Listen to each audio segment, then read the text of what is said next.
This is the thing about the creative mind. It's both a blessing and a curse. You can use it to make stuff up. It will also make stuff up for you. I was talking to someone the other day, and he has had some issues all through his life. Various things. Don't want to go into too much detail. I'm obviously not going to tell you who he is or anything like that. But we were having a conversation. He was saying, I don't know whether I should write this stuff down. He didn't know whether it was the right thing to do, what the consequences might be if someone should read it. Didn't know whether he wanted to explore the things he was thinking about writing down, whether he was prepared for the potential conflict, I suppose. But there were and are a lot of things, both from the past and current issues. And he was just sort of thinking about, would this help? Would writing this stuff down help? And he'd seen some of the videos and was asking me about it. So what I said to him was, just start, and you'll find out whether it feels like the right thing to do. You can't really know. We can't really know until we get into a situation whether it's the right place for us to be. And what's happening here is he's proposing putting himself into a situation where he revisits stuff from the past. I'm going to say at this point, I'm not a psychotherapist or anything like that. I'm not a professional. Any kind of exploratory, expressive writing of this kind can take us to unexpected places. And only if you decide this is something you want to do, you should only do it if you feel comfortable with it. And if you should begin the journey and then feel it's not for you, be mindful of your feelings, then stop. Professional help can be useful. I've had professional help a few times in the past and learned a lot from it, which maybe we'll come back to in a few minutes. But anyway, I said to this guy, just start small. But what we've got to do to really access this stuff is unlearn the rules that have been drilled into us throughout our lives. We've got to give ourselves permission to say exactly anything we want. We can put anything we want on the page. And this comes back to like what I'm saying about being careful. If you decide to do this, it's relinquishing control and allowing whatever is in our mind to come onto the page. We don't have any responsibility other than to ourselves. So, my friend, I was saying just start small, and I wasn't talking in terms of the amount. So like in terms of like write one side of A5 or something like that, which is the kind of rule we like to follow because that's a nice little guide. I was talking about start small in terms of the issue you want to write about.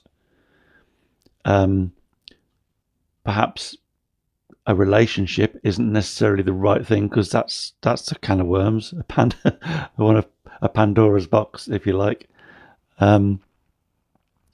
Start small, and as soon as you start writing, you're going to know whether that's what you should do or not. It is kind of a form of self-help therapy type thing. I'm a bit kind of wary of that kind of stuff myself. Although I've been there, as an overthinker, we can really overthink stuff, and processing it a lot can just perpetuate the cycle of being in that place, when actually maybe what we want to do is break out of that cycle, break out of that place. It could be a prison of our own making, if you like. But I've had professional help 3-4 times. So the first time, one of the really important things that she said was who you're trying to impress. And before she'd even finished saying the word impress, people popped up in my field of vision, like in front of me, around me, behind me, and some of them were looking at me and they were in varying degrees of transparency. opacity. I don't know what's the word. Some of them I could see through a little bit. Others were solid.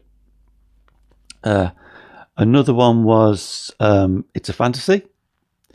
And that was important. And that was like when I recognized, so there's a guy called Chris Doe, and he's got this thing called the 2-word brand. So you make up your own 2-word brand. So that's, you write down several words about you, things about yourself that you do not like, things you're uncomfortable with. And then you offset that negativity with a positive neutralizer word. So I worked on this myself a little bit and came up with my 2-word brand as being determined fantasist. And that all stems from the fact that when I saw this therapist, and she said it's a fantasy, a kind of light bulb came on. I recognized exactly what she meant. And then have since recognized in myself I spent a whole lot of my time in a fantasy world. So my 2-word brand is determined fantasist, because I am determined and driven. And if I want something, I will do whatever needs to be done to get it or achieve it or whatever. But also recognizing that very often, this is the thing about the creative mind, it's both a blessing and a curse. You can use it to make stuff up.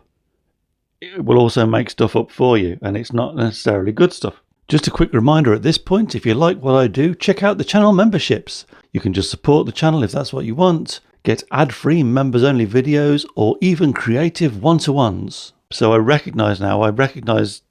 try and recognize when I'm in a fantasy scenario of my own making, particularly when it's negative, and I retune the dial and pull myself out of it, because it's very often not happening. It could be a scenario I'm creating that I'm projecting into the future, something that may happen in the future, and it doesn't happen. And you've spent a whole lot of time in negative space, in negative mindset, with the negative effects that has on your body, your physiology, and your mindset, everything, for nothing, for no reason.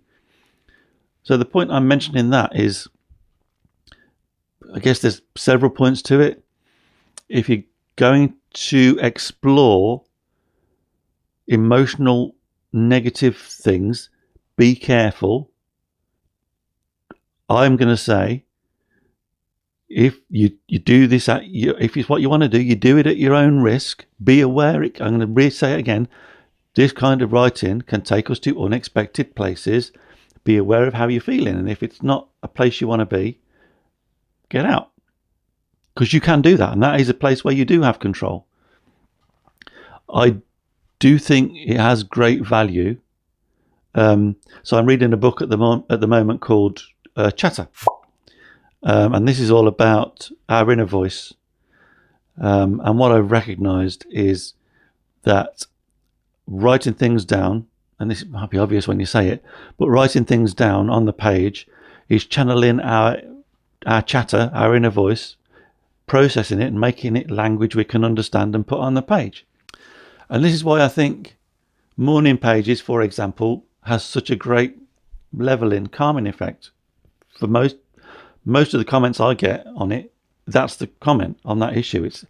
It's calming, and I find it's getting the voice out of your head onto the page, and it's freeing up the headspace. I guess the one other thing the therapist said to me in one of the sessions that was really helpful was, she said, that sounds like a very mild form of PTSD. And again, a light bulb came on. She's a really good therapist. So what's PTSD? It's like post-traumatic stress disorder. And when she said that, I recognized that I get anxious about things because of things that have happened in the past. Like I said, all we've got is the past, so that's understandable. But just because it's happened once or twice doesn't mean it's going to happen the next time. If you feel there are things you want to explore through writing and revisit, do that, but be aware that you're entering potentially, I'm going to say potentially dangerous territory. That might sound strong, but it does carry risks. But the rewards can be, in terms of enlightenment and self-awareness, can be great. I really feel like since I started morning pages years ago, thanks Sebastian, I don't think I use them in the way you use them for your creative works. This Sebastian Bonchkevich, he's a playwright, a great playwright. I use them now more for my mental straightness. That's not quite right, is it? But you know what I mean. I just wanted to put this out because it felt like I'd had an interesting conversation with this guy who felt like he wanted to do it, but he was wary of doing it, or unsure about whether it was the right thing to do and what he would get from it. If it's something you feel you want to do, start small and be aware of how you're feeling, and if you're getting negative effects from it, just stop.